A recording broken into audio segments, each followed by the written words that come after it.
Hi, I'm Harold Wilson with Community Life, and we're offering this video presentation this afternoon on the Falcons Landing store to introduce you to the store and give you a bit of history about the store and the good things that it does. And also new people coming in do not know about the store, and that's really important. We want you to spread the word. And the two managers of our store are here. My name is Marina Hambrick. And I'm Chris Crawley. And Marina, you've been with the store for a long time, haven't you? Yes. When did you start and how long have you been here? I started in April 2010, so that's 15 and a half years. Wow. Wow. How many volunteers were in the store at that time? When we started out in 2010, there were 5 of us. And was the room, this room? No, we had 3 rooms. Mm-hmm. The room that we're in, the one to my right, which is a workroom, and then another room to my left, which was a sales room. Okay. And Chris, on average, per month, how many hours a month are you open for sales? I would say about 12 hours a month. We open on Fridays from 10 to 1:30, and then on Wednesdays from 10 to 12. So it's about 4 sale days a month. Okay. And I know that the sales part of it is really just the tip of the iceberg, because to get the product there to be sold requires a lot of work. Do you have a team that helps you with that? We do. We have roughly 12 core volunteers, and the work is kind of split. We have 2 people on clothing, we have a lady for linens, and etc. The work is divvied up so they become the experts. And Marina, where does the merchandise come from? Most of the merchandise comes from residents here at Falcons Landing. Every now and then we'll get something from the outside, like friends of residents, etc. But mostly it's from residents. Okay. And when you do the apartment sales, how does that work? Usually the family will call us and we'll say we have everything in the apartment is available to the store, at which points then Chris and I will usually go over there, take a good look, identify the furniture that's available, and see if it's saleable. Some of the things are not. If there's enough that's saleable, then we say, okay, we'll take over. We tag everything that is good for the store. Then we start clearing out the stuff that is not necessary, and staging the apartment. Wow. So by staging, we mean making it look like it's a home. Right. So when people walk in, they have a feeling to know what to do with the items that they're buying, instead of having a showroom. That's quite a task. Yes, it is. Yeah. It takes tremendous amount of time and physical energy. Of course it and does. a lot of help. And a lot of help. From pretty much everybody at the store and a little bit from the outside of the store. And what's the most frustrating issue that you deal with? The most frustrating issue is usually after a furniture sale, when we have explicit rules that people have to pick up their items, their furniture that they bought within 1 week. If they don't do it after 10 days, the item goes back to the store and is now again saleable. And unfortunately, the buyer has also lost the money that they put onto the... Sure. But sometimes we end up with furniture sitting there for weeks and weeks on end, and maintenance has to get in there to start redoing the apartments, etc. Right. So that's not acceptable when people leave things too long. And Chris, what's the most popular items that sell? What sells fast? I would say clothing and shoes. Clothing and shoes. Women's clothing and shoes. Mm-hmm. The men don't seem to shop as much. And what happens to merchandise that just can't be sold? Generally, it'll go to Goodwill. Sometimes we have to find an outlet, especially for the larger items like furniture.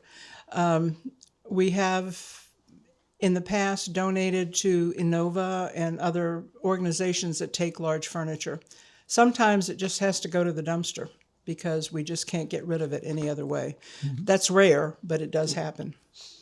And what happens with things like metal objects or whatever? Do you recycle? We do. We have quite a robust metal recycling program. Pots and pans that are not saleable, bed frames, the metal part of that. We have shoe racks that come, anything that is metal, that is recyclable, then we take it, I would say, every other month to the recycling center, and we normally do pretty fair on that. Yes. And how about when people do donate valuable items such as rings, jewelry, gold, silver? What do you do with that? Anytime there's something that looks like gold or real silver, sterling silver, they bring it to me. I take it home, identify it, make sure that it's gold. I have a way of doing that. I weigh it, and then I find out what gold or silver goes for. Then I put together a list of the items that I have. Say, for instance, I get a necklace that's 18 karat gold and maybe weighs 10 grams. So there'll be a price for that online.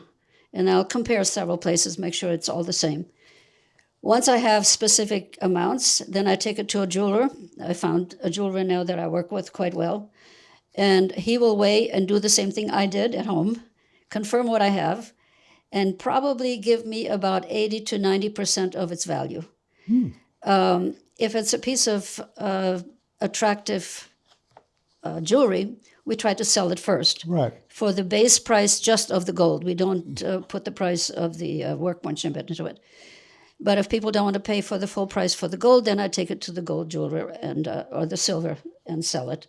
And then we have the cash for that. And you have a separate section for jewelry outside. Yes, we have a wonderful table that has been built by the woodworkers here at Falcons Landing. It rolls out every Friday when we have a sale. We have lighting now that we put in, so it highlights all the jewelry, and people just love it. And we have two ladies who run it, and they're doing a wonderful job. It all started out with a wonderful lady named Ilona Countryman, Yes. who was into jewelry, and she got us going on it because she knew what she was doing, and it's been a booming business ever since. So it's always roll out the table, set it all up. People just buy and are very happy. On a personal note, we have two great-granddaughters who are 11 and 12 years old. And I always look for little rings for them. Yes. And they're there. And, Oh, yes. and the little kids love them. They just love the little rings. Yes. So So that's great. With all this merchandise that we're selling, and I assume we're making money, yes. and our overhead is low. Yes. What happens to the profits from all of this? Okay, first of all, I need to make a point that all the money goes back into Falcons Landing. The store gets nothing. We are all volunteers. We don't get paid. The store does not keep any of the money. The occasional money that we will spend on ourselves is when Chris and I will treat everybody to a lunch out, because I think everybody here deserves a lunch out Right. every now and then. So the store pays for it. Right. But other than that, all the money goes back right into Falcons Landing, into different programs that Falcons Landing comes up with. And when Falcons Landing comes up with a program, when they come to you, someone wants to build something or create something. Right. What's the process for that? How do you determine if that's a worthwhile project or not? There are two ways that these requests come to us. One is through a wish list, which comes out, I would say, maybe once or twice a year. That's put out by Community Life. And the other one is a direct approach to us. So let's say there's something on the wish list. Chris and I see it, we discuss it. Then we talk to Mark, our treasurer, and discuss it with him. Then we come back. If we find something that's worthwhile, we come back to the inner group, to the core group, which works Mondays, Wednesdays, Fridays, the weekends, and every other times. Mm-hmm. And we discuss the project and then take a vote. Oh. Simple majority wins. So if most of the people win for it, then we proceed to go through the process of paying for it, which means by now we have an invoice with how much something will cost, I turn it over to Mark, our treasurer, and then Mark, our treasurer, takes care of the rest of it. And then the store pays for that project. And it's usually a project that is not built into the budget of Falcons Landing. They can't afford it, and so they come to us. So They're the large people, projects, small projects, you the name it. people who actually work in the store, all this polishing and cleaning and selling, they're the ones that vote on whether that money can be spent on a project or not. Correct. That's a great idea. Yes. Thank you. Okay, now we've heard about Mark a couple of times. Why don't we sit down with Mark and talk about money? Okay. My favorite subject. Sounds good. Okay.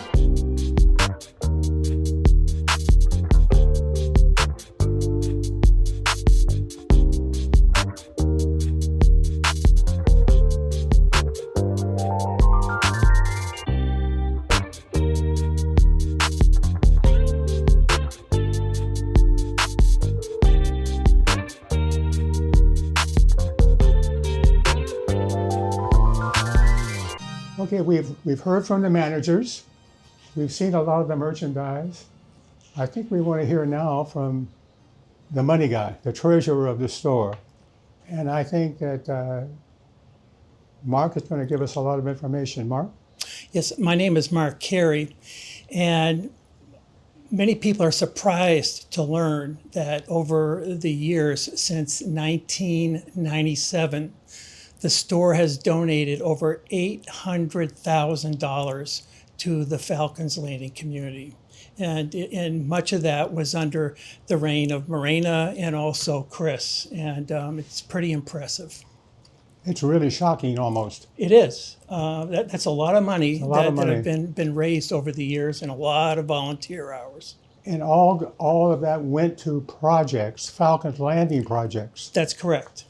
Yep. That's just truly amazing. What are the annual projections for sales, Mark? I took a look at that, Harold. Over the last 5 years, we've been averaging about $47,000 a year, and we should hit that this year as well.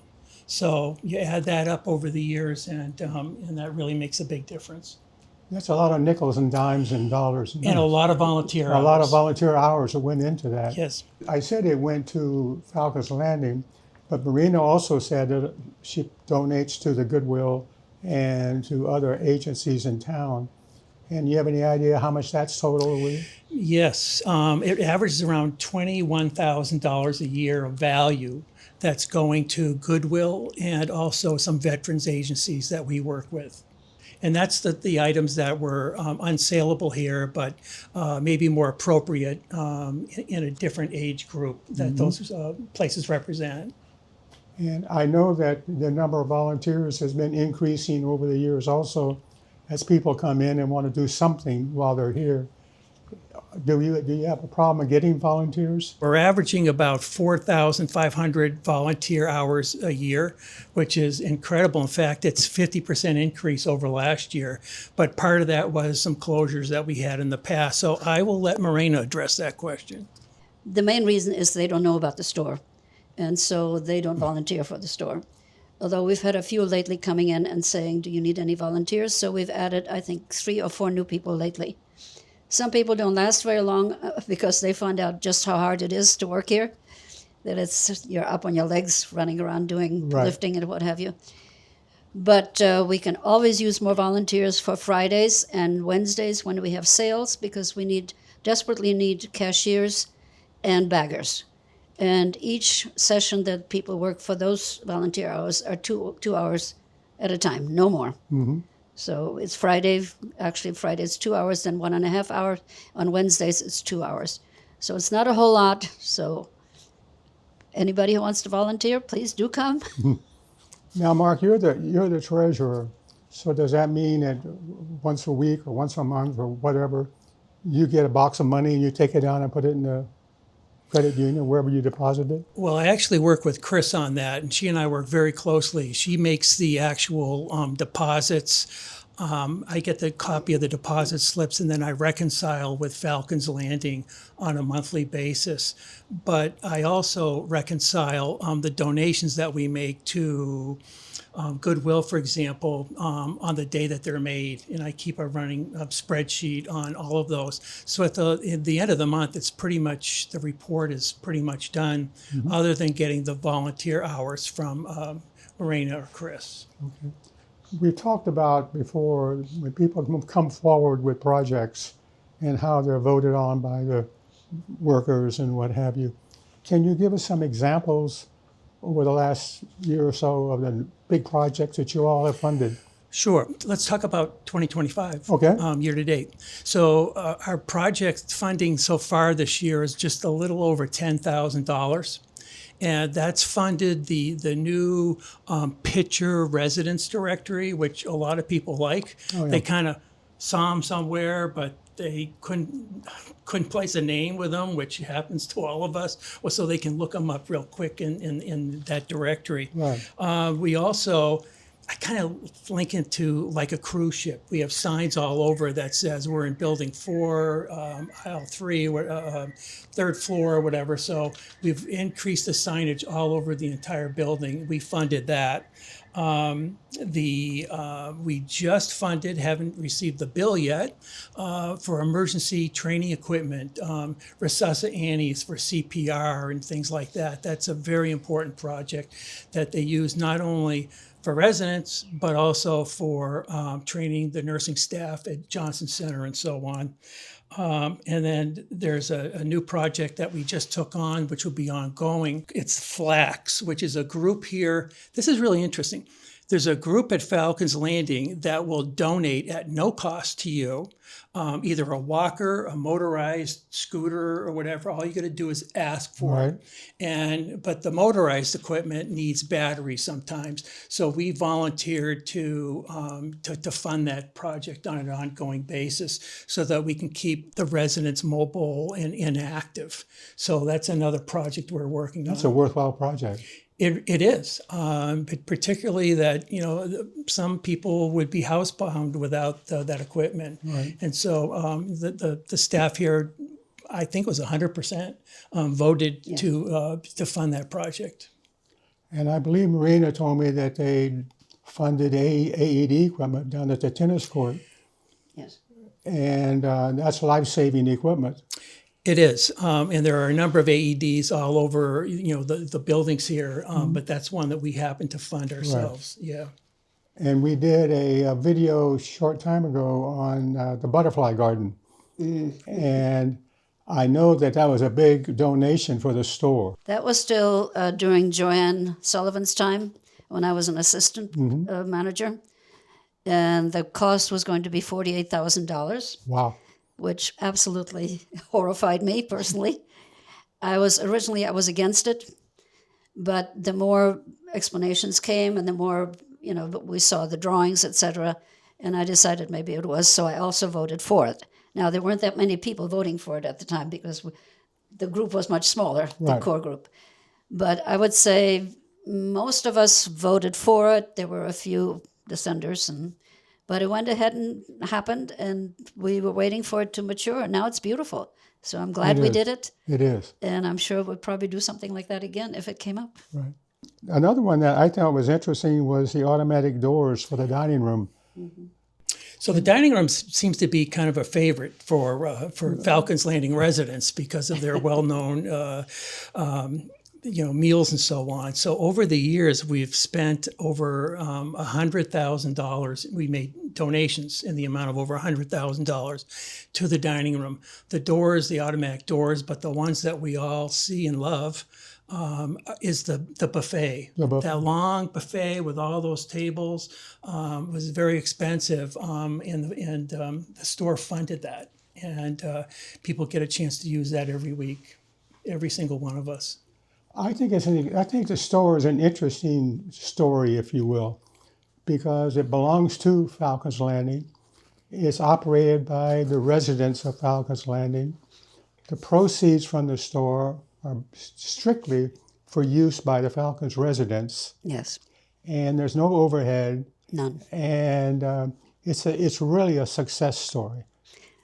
It's a huge success story. When I think about how we started, how the store started to begin with in '97, started by a lady named Lou Bishop, from what I've been told, and she started out with 2 rooms, and then it grew. And when I took over, I started adding rooms.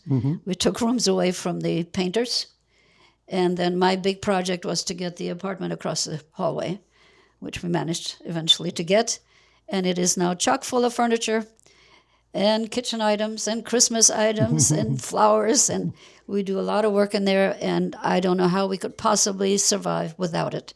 I went to the first Army Ball of my life about 3 months ago, and I foolishly tried to get into my mess blues outfit that I purchased 45 years ago, and I only got one arm in the sleeve, and it was suggested that I go to the store.